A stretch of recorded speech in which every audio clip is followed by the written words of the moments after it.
Welcome to my channel. What if I told you that you could improve your English without speaking a word? That you could train your brain to think in English anytime, anywhere, even when you're silent?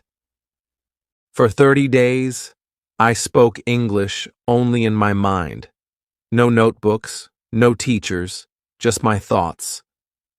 What happened shocked me. This story will show you how thinking in English can quietly transform your speaking. Stay till the end, because what I learned on day 17 will change how you learn English forever.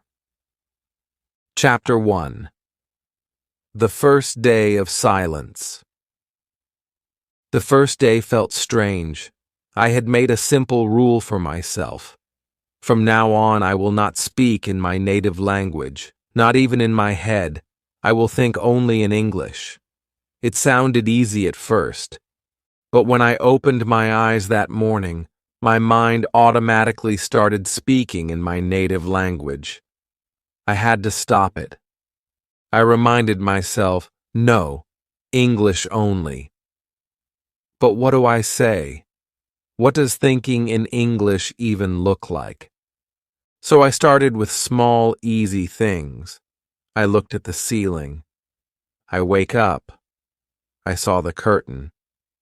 I see the window. I sat up slowly. I sit on the bed. That was it. Just simple, present tense sentences. I wasn't speaking, just thinking, in silence. My own thoughts were becoming English sentences. It felt slow but also exciting, like I had entered a new world, a quiet world where English lived in my head. I walked to the bathroom. I open the door. I brush my teeth. I look in the mirror.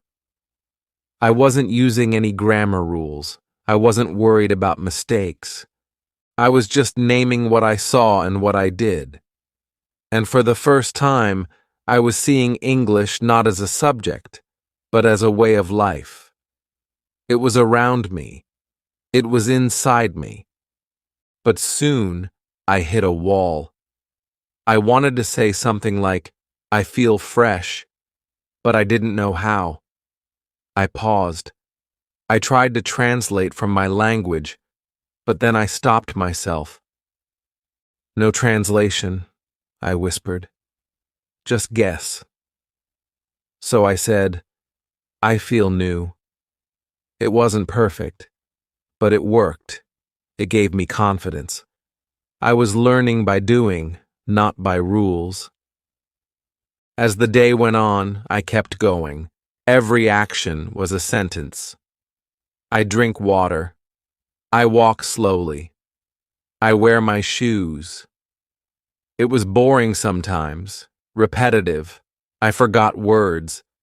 I repeated the same sentence again and again, but I didn't stop, because deep inside, I felt something changing, something waking up. In the afternoon, I went for a walk. I looked at trees. The trees are green. I saw children playing. They are running. I passed a bakery. I smell bread. I realized I didn't need a classroom. I didn't need a teacher. My environment was my teacher, and my mind was my classroom. By evening, I was tired. Thinking in English all day was hard. My brain was not used to it. It wanted to rest. It wanted to return to my native language. But I didn't let it. I stayed silent. And I kept thinking in English. Simple thoughts, simple words. I even tried to plan the next day in English. Tomorrow, I wake up at 7. I make breakfast. I study English. Just planning felt like speaking, but in silence. The day ended with a strange feeling. I hadn't spoken English aloud. I hadn't used any grammar rules. I hadn't memorized anything, but I had spent one full day living in English, inside my mind. And that felt powerful. It felt real. It felt like a small light had turned on in a dark room. And I knew if I kept going, that light would grow. I smiled before going to bed. My last thought was, I can do this. And that was the most beautiful sentence of the day, because it came not from a book, but from inside me. That night, for the first time, I dreamed in English. Chapter 2. My brain starts to fight. Day 2 began with a strange kind of headache, not the kind that comes from noise or stress, but the kind that comes from using your brain in a new way.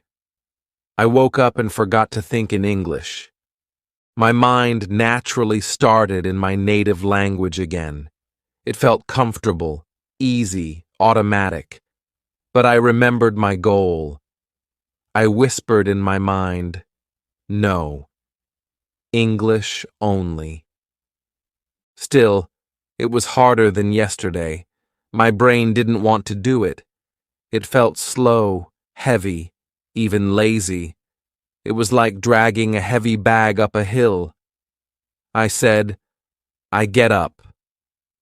Then my mind replied in my native language. No one is watching. Just relax. I fought that voice. No, I said again, silently. This is important. I went to the kitchen. I make tea. I boil water. I open the fridge. The sentences were simple, just like yesterday, but now they felt heavier. My brain didn't want to build them. It wanted to go back to comfort, my mother tongue. That's when I realized something important. When you push your mind to grow, it fights back. That resistance means change is happening. I sat at the table. My tea was hot. I watched the steam. I tried to describe it in English. The steam is white. It goes up. It disappears. It was a small exercise, but it helped me focus. It reminded me, I don't need big, fancy words. I just need simple sentences, clear thoughts. But the resistance didn't stop. All day long, my brain tried to switch back. It was sneaky. I would think, I go to, and suddenly my next word came in my native language. I caught it. I corrected it. Again and again. And every time I fixed it, I felt stronger, like I was training a muscle. At one point, I got frustrated. I said in my mind, this is stupid. I can't do this. Then I paused. I had said that sentence in English. Even my complaints were now in English. And that made me laugh. I realized, even frustration can be part of learning if you keep it in English. I started using tricks. I would talk to myself in short phrases. Now I eat. Now I clean. Now I study. These phrases helped me stay focused. I wasn't translating. I wasn't overthinking. I was just speaking to myself, quietly, naturally, like a child learning a language again. The biggest moment came in the evening. I was walking outside. The sun was setting. I saw people talking, kids playing, cars passing, and I began to describe everything in my head. The sky is orange. The boy runs fast. That car is blue. I felt something shift. For the first time that day, I was not forcing it. I was enjoying it. I was present, and English was helping me see the world in a new way. But I still made mistakes. Many. I said, "He go to shop." Then I corrected, "He goes to the shop." I wasn't sure about the rule, but I knew how it sounded, and that was enough. I was learning not just with logic, but with feeling. Before bed, I wrote a few thoughts in my mind. Day 2 is hard. My brain wants to stop, but I don't stop. And that last sentence, "I don't stop," it gave me strength. Because it wasn't just a sentence, it was a promise to myself, a promise that this path, even if slow, would lead to fluency. And that's when I understood something clearly. Fluency does not begin with speaking fast. Fluency begins with thinking slow, thinking right, and thinking every day, even when your brain fights back. Chapter 3. The Mirror Talk Secret. Something new happened on day 4. I didn't plan it. It was early morning. The sun was just beginning to rise. I walked into the bathroom and saw myself in the mirror. My eyes looked tired. My hair was messy. But instead of thinking something in my native language, I looked at myself and whispered, "You look sleepy." Then I paused. It surprised me. It felt real, like I was talking to someone, but there was no one else. It was just me. I stood there longer than usual, and I said another sentence. "How are you today?" And then I answered, "I'm okay." I slept late. The words were soft, quiet, not loud, but something had changed. For the first time, English wasn't just in my mind, it was coming out of my mouth, softly, slowly, but surely. I was speaking to myself in English, and it felt amazing. It was a strange kind of conversation, but it felt important. I was looking into my own eyes. I was not afraid of mistakes. I was not shy. I was not trying to impress anyone. It was just me and the mirror. And in that moment, the mirror became my first teacher. I asked myself simple questions. What will you do today? Are you happy? What time is it? Then I answered, I will study English. Yes, I feel good. It's 7:15. These were short, easy answers, but they were full of confidence. Because I didn't need to be perfect. I just needed to speak. This new activity became a habit. Every morning before anything else, I talked to myself in the mirror, even just 2 minutes. But those 2 minutes gave me power. I started to see myself differently. I started to hear my own voice in English, and slowly, my voice stopped shaking. My words came faster. My eyes looked stronger. I was not just a learner anymore. I was a speaker. Sometimes I made mistakes. He go to school instead of he goes to school. But I caught the mistake while looking at myself. I would smile and say, "Oops, wrong." Then I'd fix it. He goes to school. This feedback loop, this cycle of mistake and correction, became my best lesson. And the mirror was my classroom. I also noticed something else. When I looked into the mirror and spoke English, I felt emotions. If I said, "I feel tired," I really felt it. If I said, "I will try hard today," I believed it. The mirror talk wasn't just language practice. It was connection with my emotions, my goals, and my self-belief.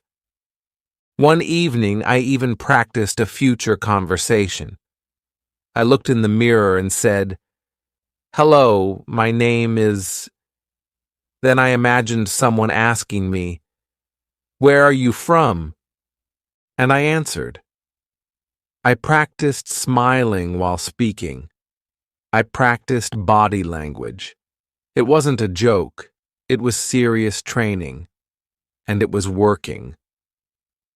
By day 6, something strange happened. I started missing my mirror talk if I didn't do it. It became like brushing my teeth, something I needed to start my day. And every time I looked into the mirror and said, "Let's start the day strong," I felt ready. Not just ready to speak English, ready to live in English. This was no longer just a learning method. This was transformation. I was building a new identity, quietly, privately, but deeply. And it all began with one simple step, looking into a mirror and speaking to myself with love, curiosity, and courage. You don't need a partner to start speaking English. Sometimes all you need is a mirror and a brave heart. Chapter 4. The Mistake That Made Me Smile. It was day 7, one full week of thinking and whispering in English. My brain was slowly adjusting. The sentences came faster now. I didn't stop to translate every word, but still, mistakes happened. And one of those mistakes changed the way I looked at learning forever. That morning, I was boiling rice. The smell filled the kitchen. I picked up the spoon, and in my mind I said, "I cooking rice." Then I paused. Something felt strange. "I cooking rice?" I repeated it again. It didn't sound right. I tried again. "I am cooking rice." That felt better. That felt correct.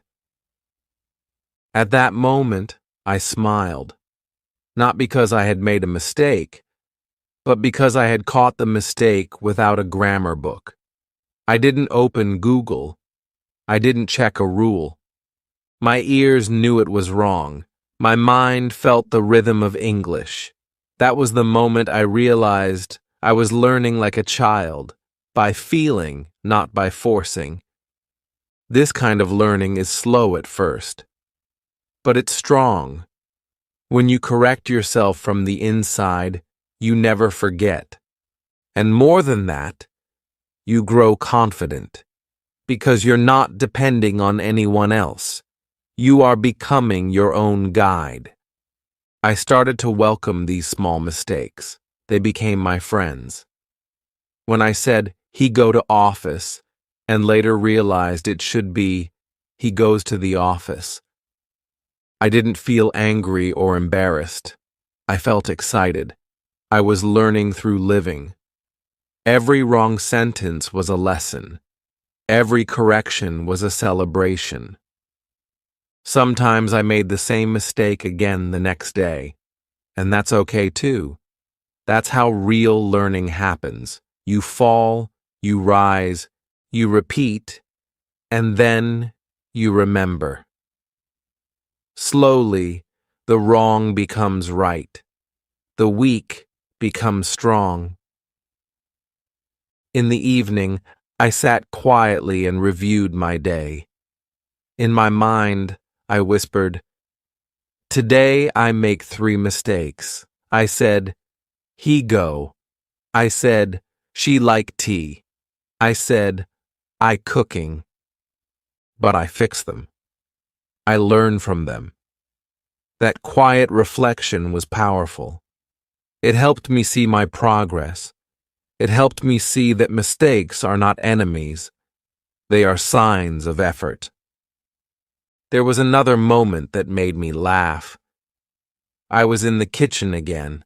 I wanted to say, I cut the vegetables, but instead I said, I cut the animals. I caught it immediately. No, not animals. I laughed so hard. That mistake was silly, but I will never forget the word vegetables now. Why? Because the mistake gave me a memory. This is the truth. When you're not afraid of mistakes, you grow faster. Most learners stop speaking because they are scared of being wrong. But I was learning in silence. No one was judging me. I had nothing to fear. So I made mistakes freely, and every time, I came out better. By the end of day 7, I felt proud.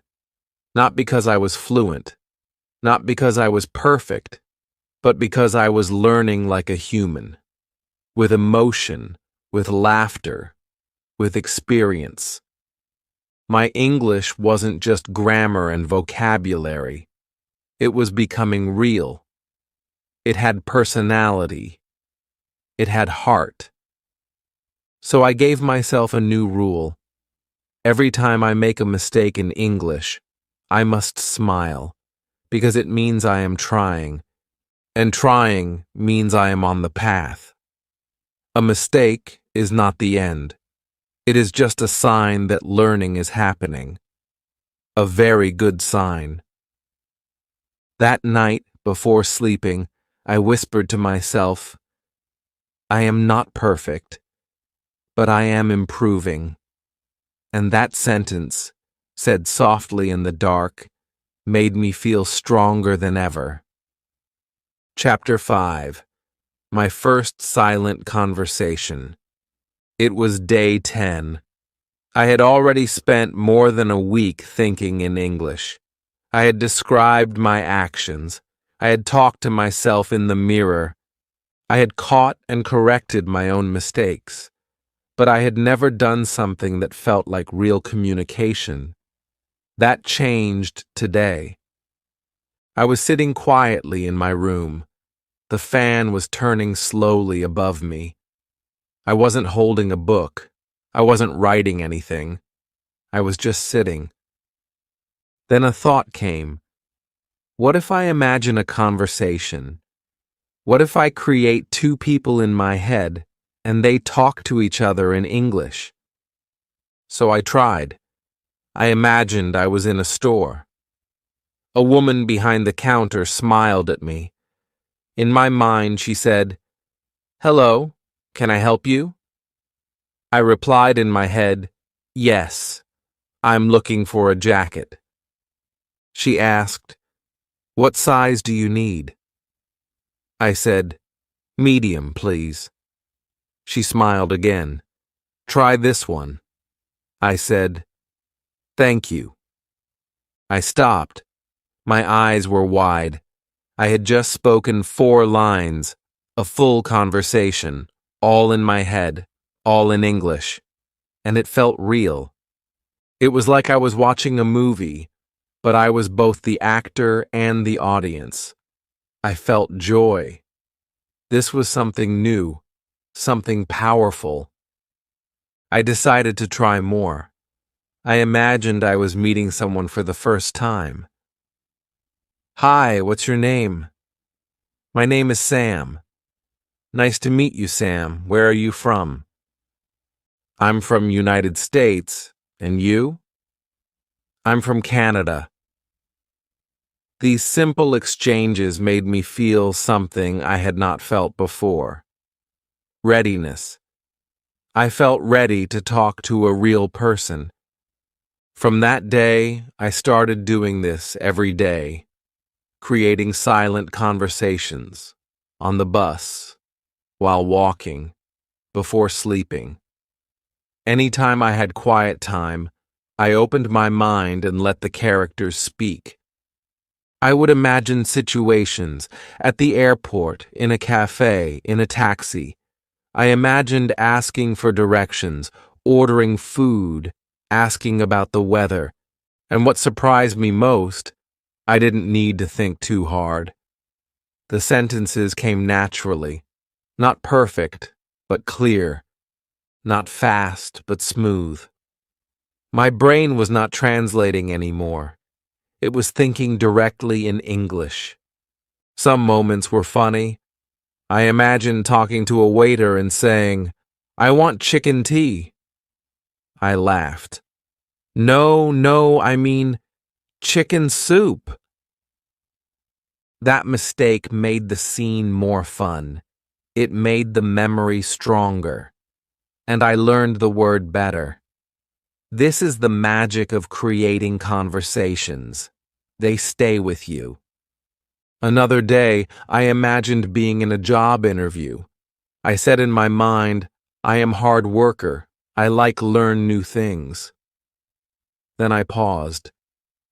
It didn't sound right. I corrected it. "I am a hard worker. I like to learn new things." Just like before, I corrected myself, not by rule, but by feel. That correction felt deep, natural. The best part of these silent conversations was the confidence they gave me. I was no longer afraid of English. I was playing with it. I was using it. And every time I finished a conversation in my mind, I felt stronger. Like I had finished a small practice session, a workout for my brain. There was no one to hear me, no one to say good job or wrong sentence. But I didn't need that. I knew I was learning. I could feel it in the speed of my thoughts. I could feel it in the words I remembered. I could feel it in the way English started to feel like a part of me. By the end of day 10, I had a new favorite method. Thinking was good. Mirror talk was helpful. But silent conversations, they were fun. They were like little movies that I controlled. And in those moments, I wasn't just learning English. I was living in it. And when you start to live in a language, even if it's only in your head, something powerful happens. You stop learning English.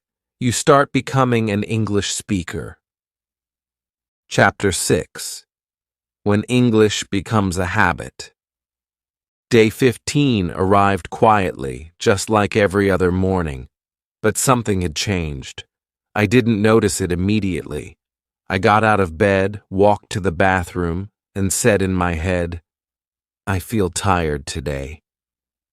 Then I brushed my teeth and thought, "I have to buy toothpaste." It was simple. It was automatic. It was in English. Then it hit me. I didn't try to think in English. I just did it. My brain was doing it on its own. No pressure, no reminders, no forcing. English had become a habit. I smiled at the mirror. "This is working," I whispered. At the beginning, I had to fight every thought. I had to stop my native language every minute. But now, English was becoming the first voice in my head. Not the second, the first. That feeling was incredible. It was like finding a new road in a forest, a road that was built just by walking it every day. That day, I went outside for a walk. The sun was warm, the streets were quiet. I saw a small cat sleeping under a car. My first thought? The cat is sleeping in the shade. I didn't plan that sentence. It just came. Naturally, silently, and perfectly. I passed a shop. They are closing early today, I thought. Again, no translation, no stress, just natural English. This was the moment I understood something very big. Learning English is not only about speaking or writing, It's about creating automatic thoughts in English. Once English becomes your mind's language, fluency begins to grow like a seed under the soil, quietly but powerfully. The habit was not only about words, it was also about how I felt. I felt more confident.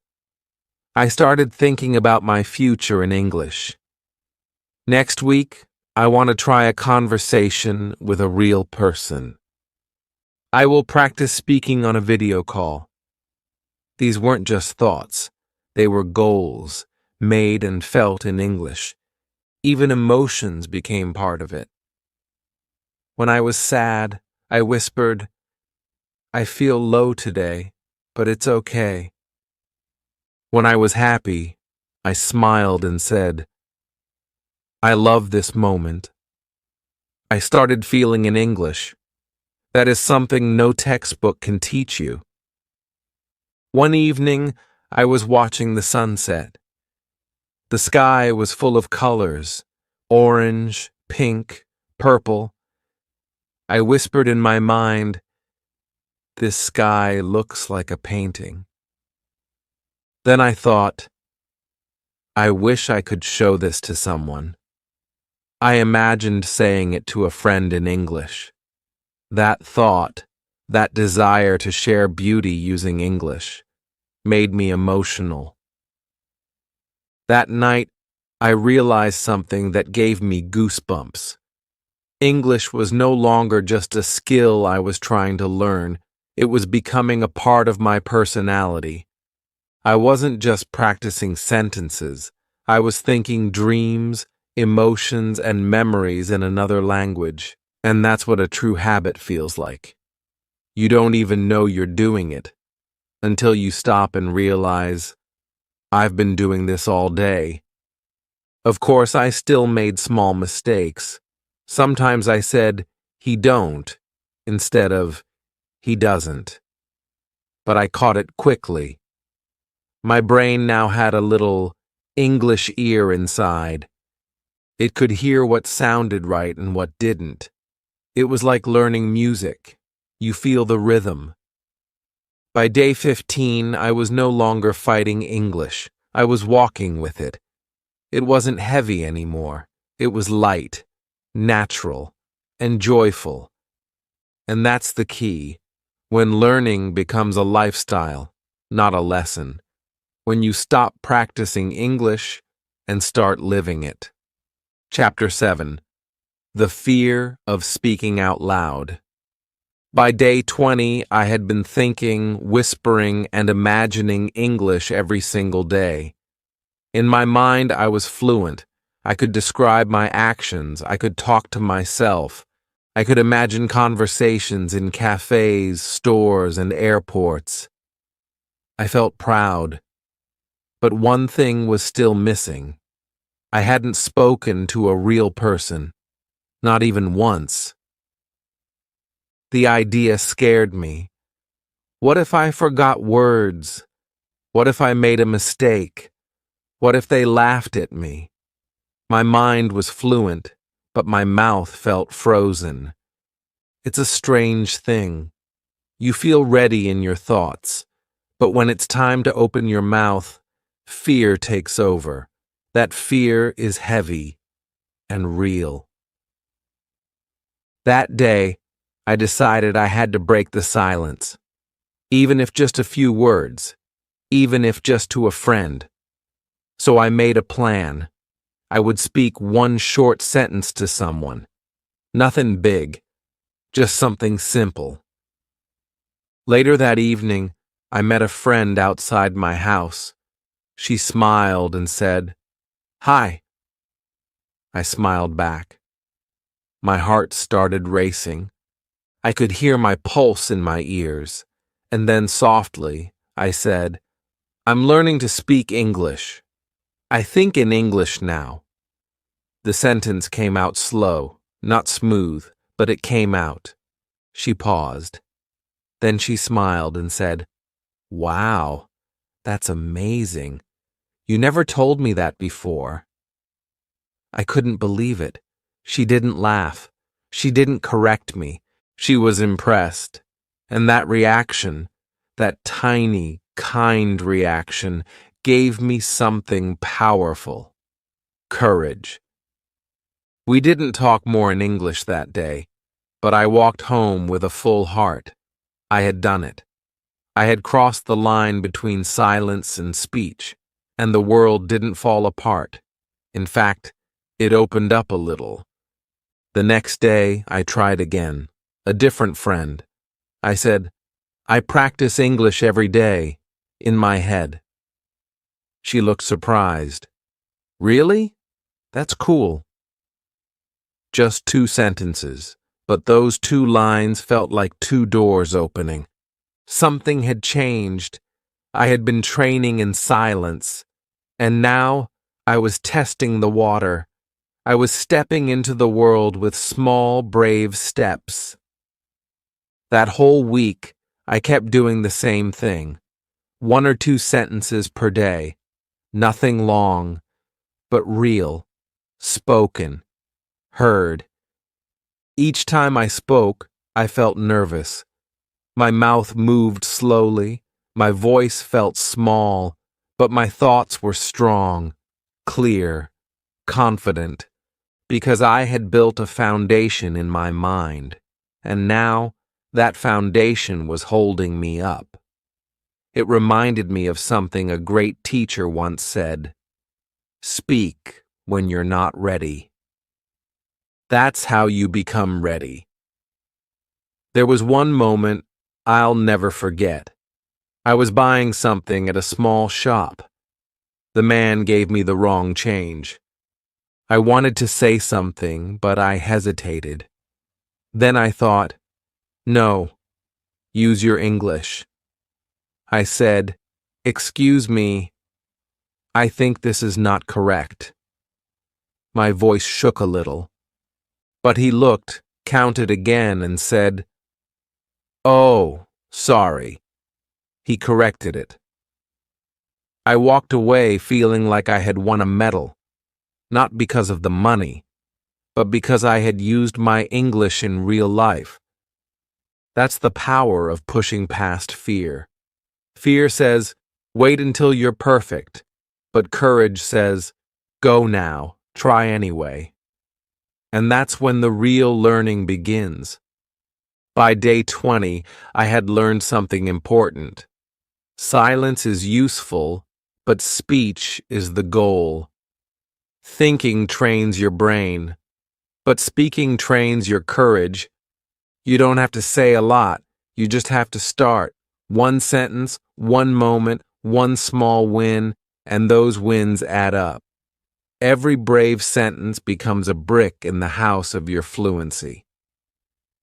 Chapter 8. The Real Conversation. Day 26. I didn't know this would be the day. I didn't plan it. I was just walking home after running a small errand, feeling relaxed, enjoying the breeze. My mind was calm. As always, I was thinking in English. I should cook dinner soon. Tomorrow I need to wash clothes. Just simple, routine thoughts. And then it happened. A woman standing near the street looked confused. She was holding a water bottle, looking around. Then she looked at me and asked, "Excuse me, where can I buy more water?" My heart jumped. For a second, my brain froze, but only for a second.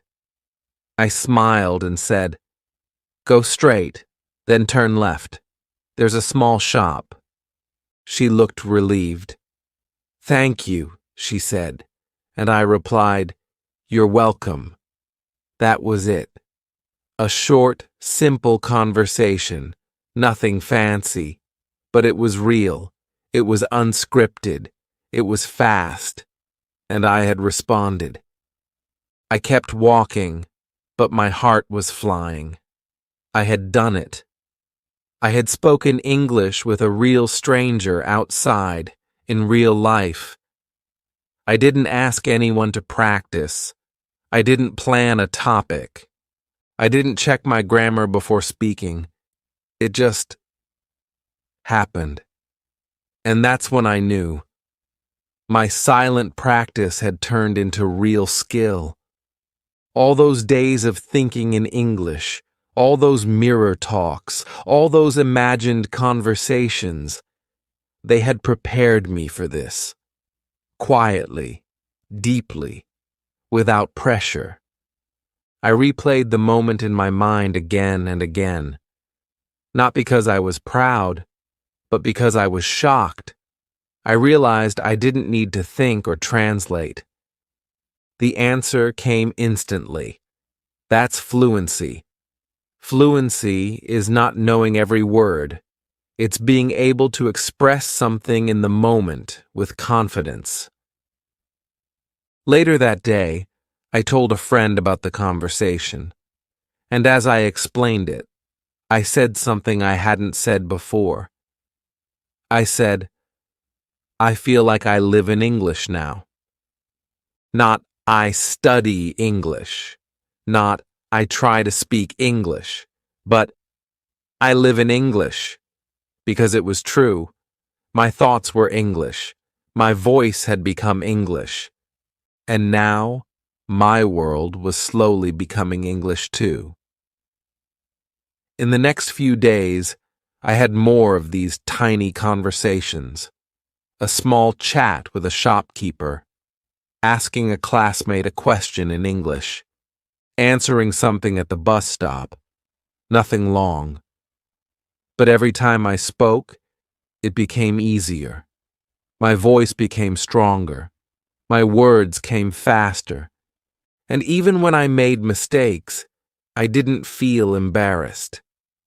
Because now I knew the secret. People don't care about perfect English. They care about clear, kind communication. And if you try with a smile, most people will listen. Most people will help. I even started noticing new things. I was listening better. I understood short English phrases on the radio. I caught words in songs I had never noticed before. My ears were waking up. My brain was sharper. By the evening of day 26, I sat in my room and thought quietly, this is not a dream anymore. This is working. This is real. That night I looked in the mirror and said, you did well today. And for the first time, I believed it with my whole heart. Fluency does not arrive all at once. It grows in silence. It grows with small risks. And one day, without warning, it shows itself in the middle of an ordinary street during a short conversation when your heart is calm and your words flow without fear. That's when you know you didn't just learn English, you started to live it. Chapter 9. What 30 Days Taught Me. Day 30. I sat on the edge of my bed, thinking about how it all began. Just 30 days ago, I was nervous, unsure, and slow. I had no confidence. I had no idea that thinking in English, something so quiet, so simple, could change everything. But now, something deep had shifted. I was no longer trying to study English. I was living in English. This journey was not about memorizing difficult words. It was not about speaking fast. It was about small daily steps, whispered thoughts, silent sentences, mirror talks, imaginary conversations, real emotions. Every part mattered. Every moment built something. On day 1, I struggled to say, I wake up. On day 30, I was dreaming in English. That's the power of small effort, repeated daily. I understood now, fluency is not magic. It's not talent. It's not about speaking without mistakes. Fluency is a habit of thought. It's what you say in your mind when no one is watching. It's the voice inside you that begins to speak English before your mouth even moves. This voice, I had trained it. There were many moments I wanted to stop, when I forgot words, when I felt slow, when my brain got tired. But I didn't stop. I gave myself permission to be bad at first, and that's what helped me grow. What surprised me the most? I didn't need grammar books. I didn't need perfect plans. I just needed time, attention, repetition, and trust. I learned that my brain is a smart machine. When I feed it English thoughts, it begins to organize them. It starts to recognize patterns.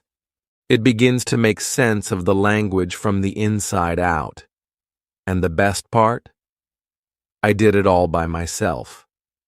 No teacher corrected me. No exam tested me. No classroom was needed. My mind was my classroom. My life was the lesson.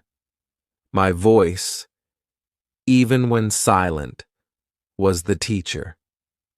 I remembered one moment from day 17, the most powerful moment of the journey. I was sitting outside. A cool breeze touched my face. And without thinking, I whispered, "This moment feels beautiful." That sentence wasn't planned. It was felt. And that's when I realized I was not translating anymore. I was not reaching for words. I was expressing, truly, naturally. That moment gave me the push I needed to go deeper. And since that day, everything changed. Now, I see English everywhere. On signs, in movies, in people's voices. I hear English inside my head even when I'm doing normal things. I talk to myself in the morning. I plan my day in English. I dream. I reflect. I live through English. Of course, I still have a long way to go. I still make mistakes. I still forget words. But now I don't panic. I don't give up. Because I've learned the most important lesson. Fluency grows from silence. And if you feed it every day, it becomes strong. So if you're just starting, don't wait for the perfect time. Don't wait to speak perfectly. Just begin with one sentence.